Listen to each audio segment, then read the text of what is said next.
Kalau rasa pasti ada ya kadang-kadang, aduh ini orang mikir apa ya tentang aku, kadang-kadang ada lah gitu. Tapi balik lagi, saya hidup, kita semua hidup bukan buat pandangan orang tentang kita, tapi cuma buat satu aja yang paling tinggi gitu kan, buat Tuhan. Jadi nggak apa-apa, as long as I know sekarang aku udah gimana, ya dihadapin aja. Kalau untuk sosial ya pelan-pelan lah. Lalu kata Yesus, aku pun tidak menghukum engkau. Pergilah dan jangan berbuat dosa lagi mulai dari sekarang.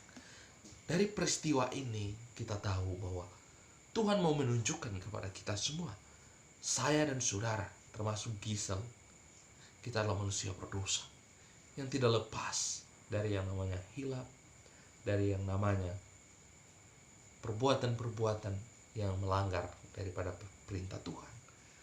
Tetapi di sini kita boleh melihat bagaimana pengampunan Tuhan yang sempurna bagi setiap kita yang mau sungguh-sungguh bertobat dan hidup di dalamnya.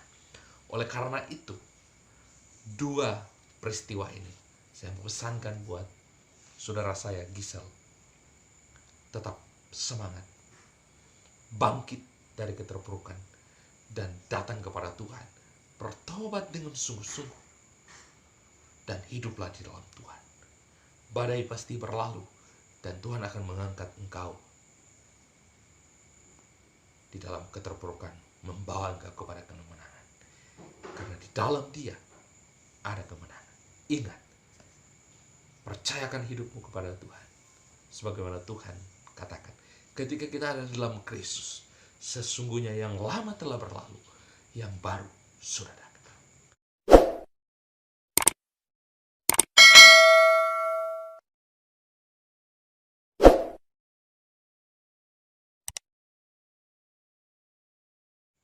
Shalom, salam jumpa dalam kasih Tuhan.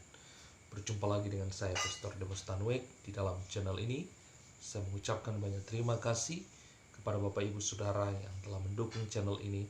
Kiranya Tuhan Yesus memberkati Bapak Ibu.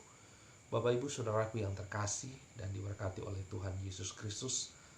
Secara khusus hari ini kita membahas seorang artis yang bernama Gisel, di mana beberapa waktu yang lalu kita tahu beliau tersandung kasus dan saat ini masih dalam proses, beliau harus wajib lapor. Kita melihat bagaimana beliau terpukul dan tentunya berpengaruh juga di dalam pekerjaannya sebagai seorang artis. Sepertinya jobnya semakin sepi.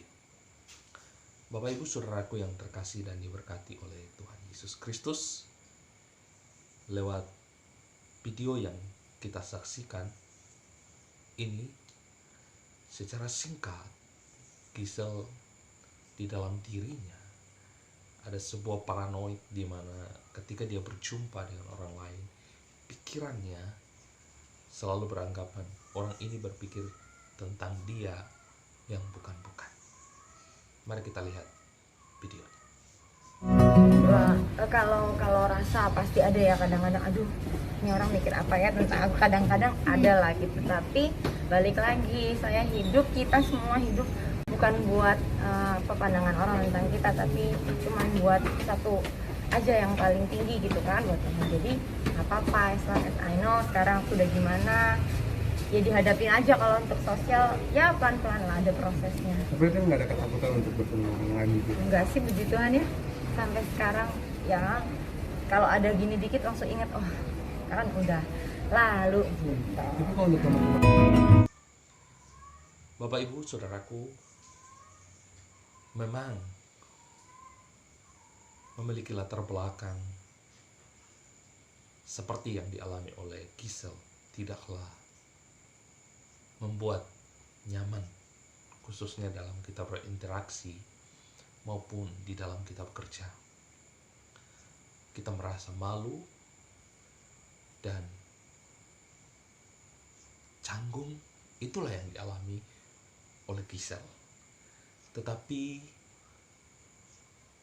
hari ini saya mau katakan kepada kita semua, secara khusus kepada saudara saya Gisel Anastasia, saya mau sampaikan pesan firman Tuhan buat Gisel pada malam hari ini. Di Alkitab, khususnya dalam Injil Yohanes, ada 2 peristiwa tentang perempuan yang berzina. Yang pertama di dalam Injil Yohanes pasal yang keempat, di ayat pertama sampai ayat yang ke-42. Di situ menceritakan seorang perempuan Samaria yang tengah hari atau siang bolong pergi ke sumur untuk menimba air. Kenapa harus siang bolong?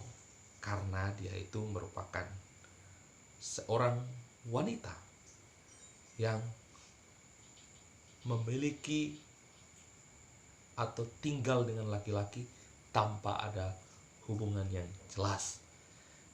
Ketika dia bercakap-cakap dengan Tuhan Yesus, maka Tuhan Yesus mengatakan, panggillah suamimu. Tetapi perempuan ini berkata, saya tidak punya suami.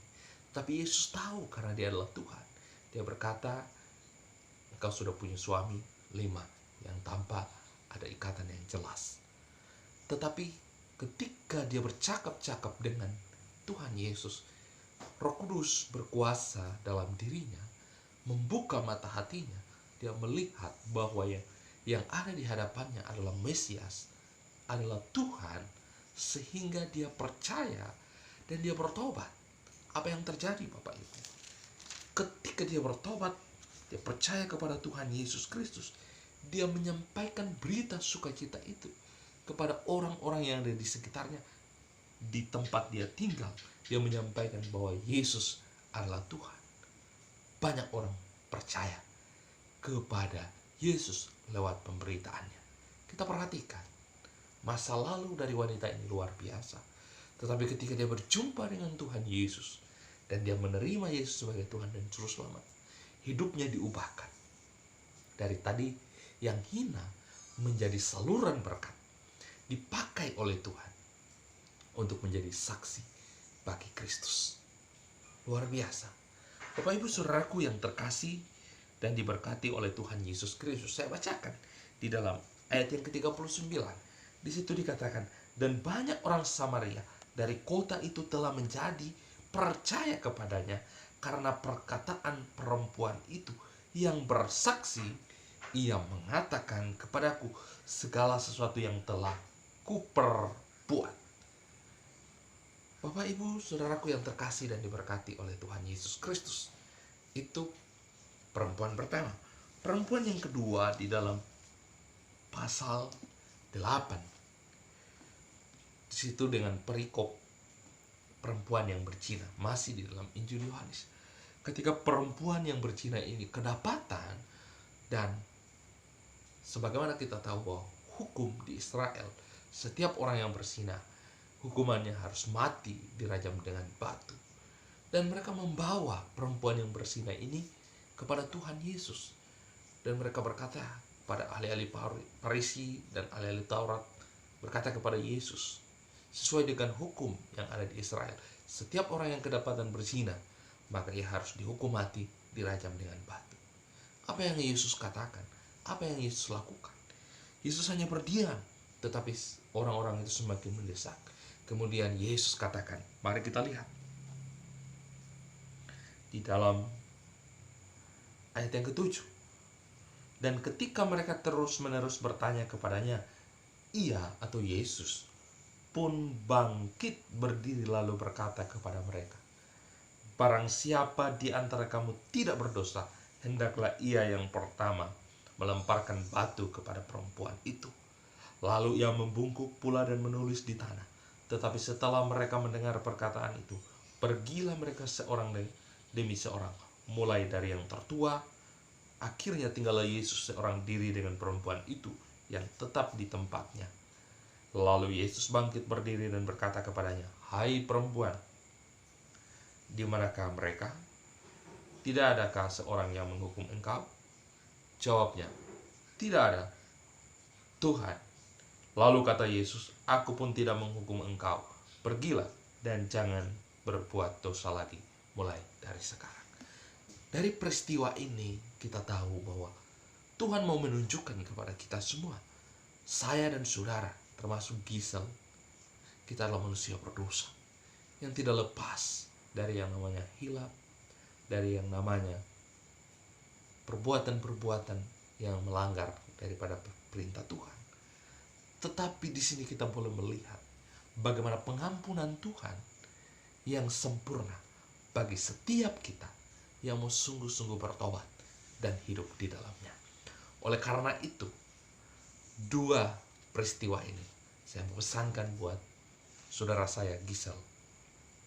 Tetap semangat, bangkit dari keterpurukan, dan datang kepada Tuhan. Bertobat dengan sungguh-sungguh, dan hiduplah di dalam Tuhan. Badai pasti berlalu, dan Tuhan akan mengangkat engkau di dalam keterpurukan, membawa engkau kepada kemenangan. Karena di dalam Dia ada kemenangan. Ingat, percayakan hidupmu kepada Tuhan. Sebagaimana Tuhan katakan, ketika kita ada dalam Kristus, sesungguhnya yang lama telah berlalu, yang baru sudah datang. Tuhan Yesus memberkati kita. Shalom.